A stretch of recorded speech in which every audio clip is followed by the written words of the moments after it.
एक समय की बात है। एक जंगल में एक शिकारी रहता था। वह अपने परिवार का पेट पालने के लिए रोज शिकार करता था। एक बार शिवरात्रि के दिन वह शिकार की तलाश में निकला, लेकिन पूरा दिन बीत जाने के बाद भी उसे कोई शिकार नहीं मिला। भूख और प्यास से व्याकुल वह एक तालाब के किनारे एक बेल के पेड़ पर चढ़ गया और शिकार का इंतजार करने लगा। उस पेड़ के नीचे एक शिवलिंग स्थापित था, जो बेल के पत्तों से ढका होने के कारण शिकारी को दिखाई नहीं दे रहा था। रात के पहले पहर में एक हिरनी वहां पानी पीने आई।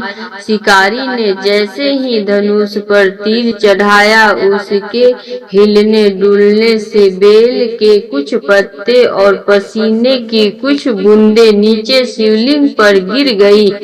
अनजाने में ही शिकारी ने शिव जी का अभिषेक कर दिया। हिरनी ने शिकारी को देख लिया और प्रार्थना की, हे शिकारी, अभी मत मारो, मैं अपने बच्चे को अपने स्वामी को सौंप कर वापस आ जाऊंगी। शिकारी ने उसे जाने दिया। कुछ समय बाद दूसरी हिरनी वहां आई। शिकारी फिर से तीर चलाने लगा और फिर से बेल के पत्ते शिवलिंग पर गिरे।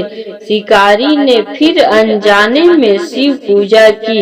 इस हिरनी ने भी अपने परिवार से मिलने का मोहलत मांगी और शिकारी ने दया कर उसे भी जाने दिया। तीसरे पहर में एक हिरण वहां आया। शिकारी ने फिर वही प्रक्रिया दोहराई। बेलपत्र शिवलिंग पर गिरे और शिकारी का तीसरा पूजन संपन्न हुआ। हिरण ने भी सत्य की शपथ ली कि वह अपने परिवार से मिलकर वापस आ जाएगा। शिकारी ने उसे भी छोड़ दिया।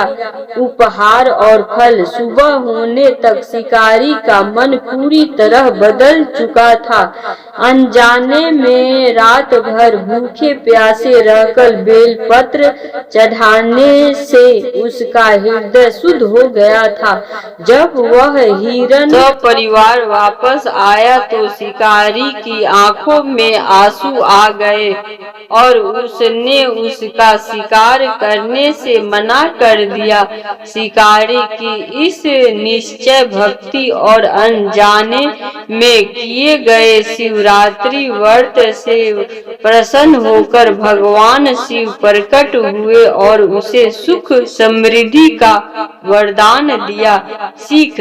इस कथा से हमें यह शिक्षा मिलती है कि भोले बाबा बहुत दयालु हैं।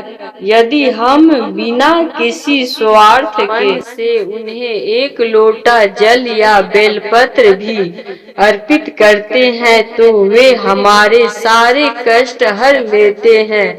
हर हर महादेव।